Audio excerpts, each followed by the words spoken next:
1510, après J.C., les marais de Pologne. Les paysans, immergés jusqu'aux genoux dans le Mer, contemplaient une terre trop humide pour être labourée. Les récoltes pourrissaient avant la moisson.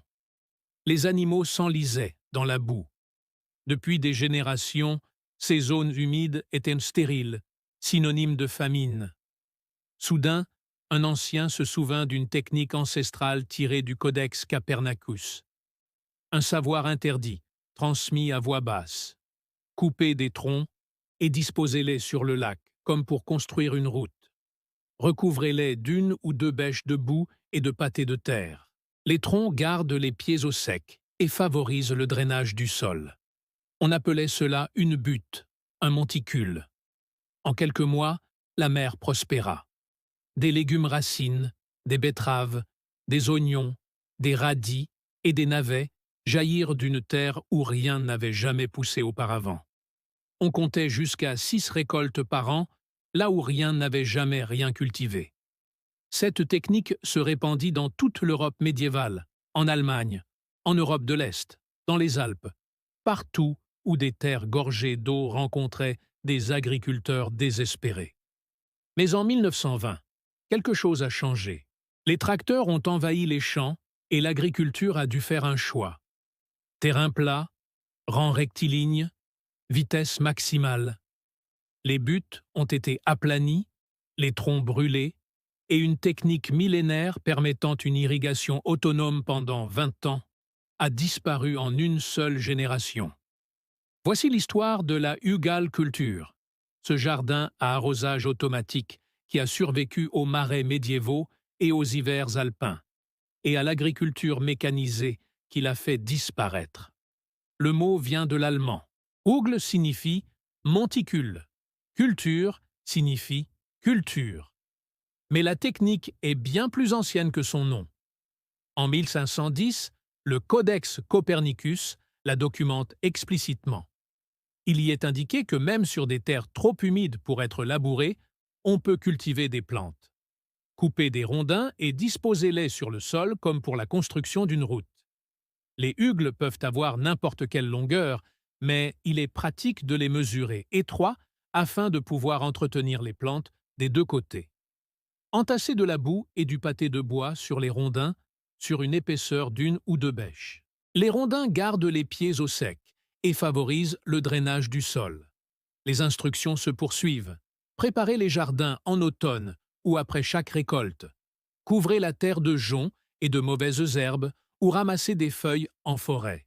Celles-ci se décomposent et produisent un engrais végétal aussi efficace que le fumier de vache. Les hugles sont particulièrement adaptés à la culture de légumes racines, comme la betterave, l'oignon, le radis et le navet, car ces plantes poussent bien dans les sols peu profonds. On pouvait récolter 6 récoltes par beau temps. C'était précis et efficace. Et pendant des siècles, les paysans européens l'ont utilisé pour cultiver des terres impraticables. Puis, en 1962, un agriculteur des Alpes autrichiennes a poussé la technique à l'extrême. Sef Holzer a hérité de la ferme familiale de montagne, le Kraterhof, situé dans la région de Langa en Autriche. L'altitude variait de 0,00 à 500 mètres. La température annuelle moyenne était de 4 degrés Celsius. Les hivers atteignaient 25 degrés Celsius. On comptait 170 jours de gel par an. On la surnommait la Sibérie autrichienne. Lorsque Holzer reprit l'exploitation en 1962, il tenta des méthodes agricoles conventionnelles. Ce fut un échec total. L'altitude était trop élevée, les hivers trop froids et la saison de croissance trop courte. Il revint alors à ce que son enfance lui avait appris, l'étude de la nature. Il commença à enterrer des troncs, non seulement dans les marais, mais aussi sur les pentes alpines abruptes, sous les terrasses et sous chaque parterre. Il empila des troncs de chêne et d'érable jusqu'à 1 mètre de haut, les remplit de branches et de feuilles, les recouvrit de terre et planta. En 2 ans, un phénomène incroyable s'est produit. Des citrons poussaient sous la neige, des kiwis mûrissaient à 1500 mètres d'altitude, des raisins croulaient sous les vignes, là où les voisins ne pouvaient même pas faire pousser d'herbe, et des agrumes se courbaient sous le poids des fruits entourés de forêts d'épicéas. Les autorités agricoles autrichiennes sont arrivées avec leurs carnets. Elles ont mesuré ces terrasses, elles ont inspecté ces étangs, ils ont examiné ces tas de bois enfouis, et ils le retrouvent sans cesse. À la fin des années 1980, Sef Holzer avait écopé de plus d'amendes que n'importe quel autre agriculteur de l'histoire autrichienne. L'inspection agricole a menacé de saisir son exploitation. On l'accusait d'avoir créé des ouvrages illégaux de retenue d'eau, d'avoir enfreint la réglementation forestière et de pratiquer une gestion irresponsable de ses terres. Le biologiste autrichien Bernloch le qualifiait de rebelle de l'agriculture, non pas par critique, mais par reconnaissance. Car les rendements de Holzer étaient indéniables. Tandis que ses voisins cultivaient des épicéas en monoculture sur des sols appauvris, Holzer aménageait 45 hectares de jardins forestiers, 70 étangs, des milliers d'arbres fruitiers, des légumes, des céréales, des champignons, et élevait du bétail. Le tout sans engrais, sans irrigation, sans pesticides. Sa ferme produisait 10 fois plus de nourriture par hectare que n'importe quelle exploitation conventionnelle à cette altitude. En 1992, après une nouvelle amende pour l'agrandissement d'un étang, les preuves ne pouvaient plus être ignorées. Des inspecteurs du gouvernement sont venus constater ses échecs. Au lieu de cela, ils ont photographié sa réussite. Des agrumes sous la neige alpine. Récolte sur 8 ans à partir de grumes enterrées une seule fois. Un sol resté humide malgré la sécheresse, alors que les puits des voisins étaient à sec. Les amendes ne l'ont jamais arrêté. Elles n'ont fait que renforcer sa conviction. La nature, livrée à sa propre sagesse, peut survivre à toute bureaucratie. Hazer avait compris quelque chose que l'agriculture moderne avait oublié.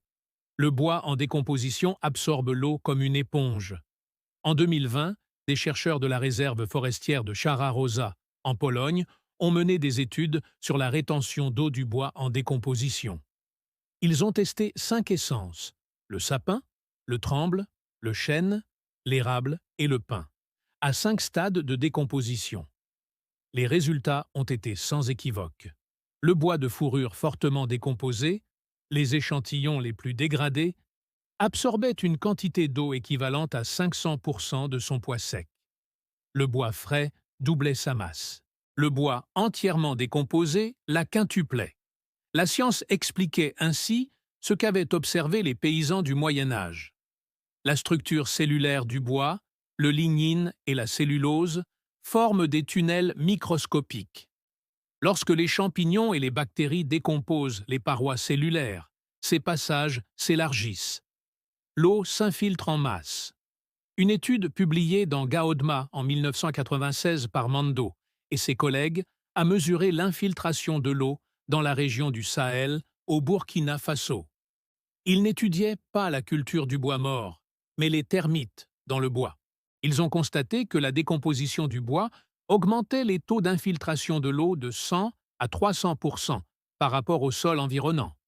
Les galeries creusées par les termites en consommant la matière organique enfouie devenaient des canaux pour l'écoulement de l'eau.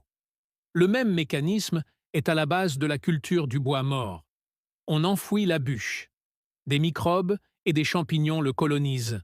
Ils se nourrissent du bois et y creusent des galeries. La pluie et la fonte des neiges alimentent ces canaux.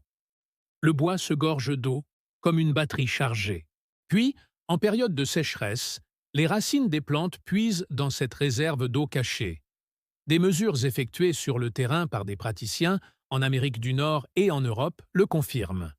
Des sondes d'humidité enfoncées dans des plates-bandes de culture hugale de 3 ans en juillet, au plus fort de la sécheresse, ont enregistré une humidité du sol de 40 à 60%, même lorsque la surface du sol se fissure sous l'effet de la chaleur. La terre arable est réduite à une poussière jusqu'à 15 cm de profondeur, là où les rondins enterrés sont gorgés d'eau. Le sol est humide. Une jardinière du nord-ouest du Pacifique a documenté ce phénomène avec précision. elle a aménagé une plate-bande de culture Ugale en 2019. La première année, elle les a arrosés chaque semaine durant l'été.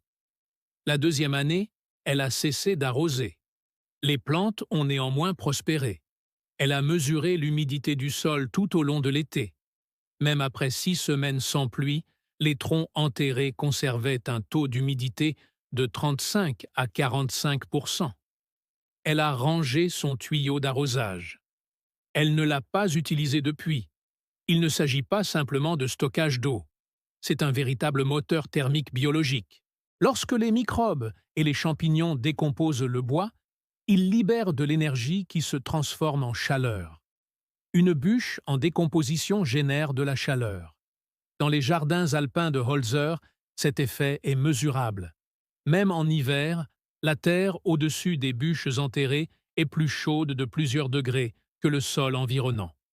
Les graines germent plus tôt au printemps. Le gel glisse sans danger sur les buttes protégées par la chaleur interne. La saison de croissance se prolonge de plusieurs semaines au-delà de ce que l'altitude permettrait normalement. C'est ainsi qu'il cultivait des citrons dans la neige. Il ne se contentait pas de cultiver la terre, il cultivait la chaleur de la décomposition. Et la fertilité est implacable. Les bûches de bois dur, comme le chêne, l'érable et le hêtre, mettent 20 ans à se décomposer complètement. Pendant ce temps, elles libèrent de l'azote, du phosphore, du calcium et du potassium à un rythme adapté à la croissance des plantes. Il n'y a pas de pic ni de chute brutale, mais une nutrition constante et fiable pendant 2 décennies. La dynamique de l'azote est particulièrement complexe. Le bois frais est carboné, mais pauvre en azote. Lorsqu'on enfouit une bûche, les micro-organismes du sol ont besoin d'azote pour la décomposer. Si l'on n'apporte pas de matières riches en azote, comme du fumier, des tontes de gazon ou du compost, ces micro-organismes puisent l'azote nécessaire aux plantes. Les cultures jaunissent et leur croissance est ralentie. C'est ce qu'on appelle le piège à azote, et c'est l'erreur la plus fréquente en agriculture. Mais si l'on superpose un matériau riche en azote au bois, le système s'autorégule. Les microbes trouvent ce dont ils ont besoin. Les plantes trouvent ce dont elles ont besoin. Et en 2 à 3 ans, le bois en décomposition devient lui-même une source d'azote. Une étude menée en 1993 par Harvey et ses collègues a documenté ce phénomène dans les forêts du nord-ouest du Pacifique. La décomposition des troncs sur le sol forestier ne se contentait pas de libérer de l'azote, elle le concentrait. Des bactéries fixatrices d'azote, vivant librement, colonisaient le bois en décomposition, absorbant l'azote atmosphérique et le stockant dans le tronc. Ce dernier devenait ainsi une véritable réserve d'azote. Les lits de culture Hugel fonctionnent de la même manière. Dès la 3e ou 4e année, le bois enfoui fixe activement l'azote de l'air et le fournit gratuitement à vos plantes pendant 20 ans. Alors, la question se pose. Si cette technique permet une auto-irrigation, une auto-fertilisation et une prolongation de la saison de croissance, pourquoi a-t-elle disparu? Car en 1920, l'agriculture s'est mécanisée. En 1915, 61 entreprises américaines fabriquaient des tracteurs. La production a connu une croissance fulgurante. En 1920, on comptait 186 constructeurs de tracteurs. En 1930, les tracteurs avaient remplacé 24 millions d'animaux de trait. Le tracteur nécessitait un terrain plat. Les buttes le ralentissaient. Les terrains accidentés bloquaient les charrues. Les troncs enfouis constituaient des obstacles. Toute la logique de la mécanisation exigeait l'uniformité. Rangée droite, champ plat, vitesse maximale. Les agriculteurs qui avaient construit des buttes de culture depuis des générations se trouvaient face à un choix. Conserver les buttes et cultiver lentement ou bien niveler le terrain et acheter un tracteur. C'est l'économie qui a dicté cette décision. Dans les années 1890, la production de 100 boisseaux de blé nécessitait de 40 à 50 heures de travail. En 1930, grâce au tracteur, il n'en fallait plus que 15 à 20. L'avantage en termes de vitesse était insurmontable. Mais cette vitesse impliquait des sacrifices. Les terrains plats ne permettaient ni ouvrage de rétention d'eau, ni troncs enterrés, ni système d'arrosage automatique. Les agriculteurs avaient donc besoin d'irrigation. Et lorsque la fertilité des sols s'est épuisée, faute de bois pour les nourrir, ils ont eu besoin d'engrais. Cette évolution a donné naissance aux industries que nous connaissons aujourd'hui. Le marché mondial des engrais représente désormais 27 milliards de dollars. Le secteur des équipements d'irrigation, quant à lui, pèse 65 milliards de dollars. La culture hugale ne requiert ni l'un ni l'autre. Une bûche de 10 dollars enterrée dans une tranchée produit des légumes pendant 20 ans. La préparation d'une bûche coûte 10 dollars.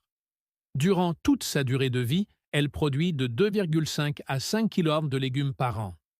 Cela représente un total de 100 à 200 unités de légumes bio, au prix de détail de 3 à 5 VAFs la livre, soit une production alimentaire de 300 PAF à 1 000 dollars pour un investissement de 10 dollars. Et ce, sans infrastructure d'irrigation, sans engrais et sans frais annuels. Ce n'est pas un produit. C'est une menace pour 272 milliards de dollars de revenus annuels. On ne peut pas breveter une bûche enterrée. On ne peut pas vendre d'abonnements annuels à la décomposition. On ne peut pas rendre les agriculteurs dépendants de ces produits alors que leur jardin s'arrose et se fertilise de lui-même pendant 20 ans. La technique a donc été marginalisée, non pas interdite, ni rendue illégale, mais simplement oubliée. Les services de vulgarisation agricole ont cessé de l'enseigner. Les programmes universitaires se sont concentrés sur les systèmes mécanisés. Les subventions gouvernementales ont été allouées à l'achat de tracteurs et aux infrastructures d'irrigation. Et, en l'espace d'une génération, une technique millénaire a disparu de l'agriculture courante. Mais les bûcherons ne se soucient pas des parts de marché. Vous pouvez construire un lit de culture géant dès aujourd'hui. La construction est simple. Délimiter une zone de 1,80 sur 0,90. Creusez une tranchée de 60 cm de profondeur. Certains constructeurs se passent complètement de tranchées et se contentent de créer un monticule hors sol. Les deux options sont viables. La tranchée est importante pour la stabilité. Ramassez des bûches. Les bois durs sont à privilégier. Chênes, érables, hêtres, bouleaux. Choisissez des bûches de 7,5 à 20 cm de diamètre. Les bois déjà décomposés sont préférables aux bois frais. Plus ils sont décomposés, plus le processus s'active rapidement. Utilisez des bois durs autant que possible. N'utilisez jamais de cèdre, de noyer, ni de bois traité. Ces matériaux libèrent des composés toxiques pour les autres plantes. Ces bois sont allopathiques et empoisonneront le sol. N'utilisez jamais ces bois. Empilez les bûches dans la tranchée. Comblez les espaces vides avec des branches, des brindilles et du petit bois. Tassez bien. Les poches d'air se transformeront en trous par la suite. Tassez fermement le bois. Vient maintenant l'étape cruciale, le piégeage de l'azote. Le bois frais est carboné. Pour le décomposer, les micro-organismes ont besoin d'azote. Si vous n'en ajoutez pas, ils le puiseront dans votre sol et vos plantes mourront de faim. Recouvrez le bois d'une couche de 10 à 15 cm de matériaux riches en azote. Les tontes de gazon fraîches, le fumier composté, les déchets de cuisine, voire même l'urine diluée à 10 parts avec de l'eau, fonctionnent. Utilisez des amendements riches en azote. Cette étape est essentielle. Sans azote, le bois en décomposition l'absorbera au détriment de vos plantes. Vos premières récoltes d'épis seront compromises. L'azote est indispensable au bon fonctionnement du système. Recouvrez la couche d'azote de 30 à 45 cm de terre végétale. Puis, paillez abondamment. Paille, feuilles, copeaux de bois. Arrosez abondamment la première année, le temps que les bûches s'imbibent d'eau. Répartissez bien le paillis et arrosez abondamment. Attendez ensuite 12 à 18 mois. Les bûches absorberont l'eau. Les champignons colonisent le bois. Les bactéries creusent des galeries. le bois gonfle. Le système se charge en humidité. Le système se charge et retient l'humidité. Puis, elle porte ses fruits. Dès la deuxième année, la plate-bande s'arrose d'elle-même. Dès la troisième année, elle s'auto-fertilise. À la cinquième année, elle atteint sa productivité maximale et continue ainsi pendant 20 ans, s'auto-arrosant et s'auto-fertilisant.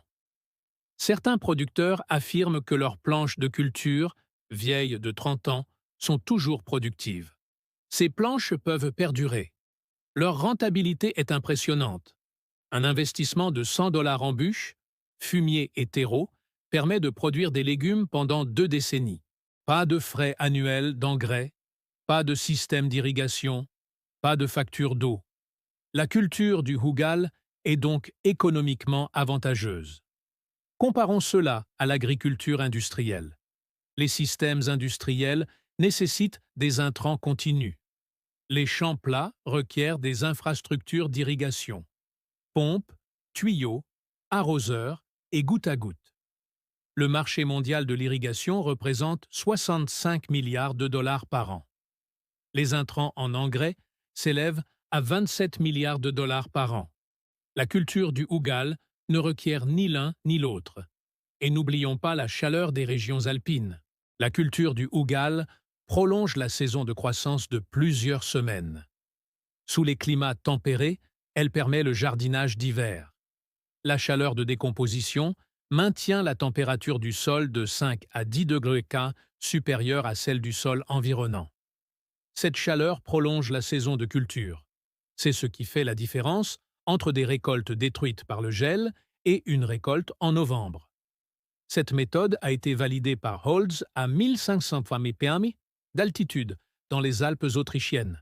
Si elle fonctionne là-bas, elle fonctionne partout. Pulsa l'a démontré. Entrez dans n'importe quelle jardinerie aujourd'hui. Les jardineries vendent des solutions à court terme. Les rayons regorgent de produits. Engrais en sac, programmateur d'arrosage, amendement de sol, capteur d'humidité. Tous ces articles sont conçus pour être achetés régulièrement et générer des revenus annuels. Ces produits génèrent des ventes récurrentes. La culture hougal élimine tout besoin de ces produits. Elle évite les achats répétés. Enterrez une bûche aujourd'hui. En 18 mois, elle se transforme en réservoir. Pendant 20 ans, elle arrose et fertilise votre jardin. Sans autorisation, sans bon de commande, sans abonnement annuel, une simple bûche devient un réservoir. Les paysans du Moyen Âge le savaient. Ils cultivaient les marais à l'aide de troncs d'arbres disposés en travers. Ils nourrissaient les villages grâce aux ressources provenant de zones humides que l'agriculture conventionnelle ne pouvait pas exploiter. Les agriculteurs du Moyen Âge utilisaient cette technique. Sebzer le savait. Il cultivait des plantes méditerranéennes sous la neige alpine en utilisant uniquement du bois enfoui et son sens de l'observation. Seif Holzer la pratiquait. La technique a perduré 1000 ans.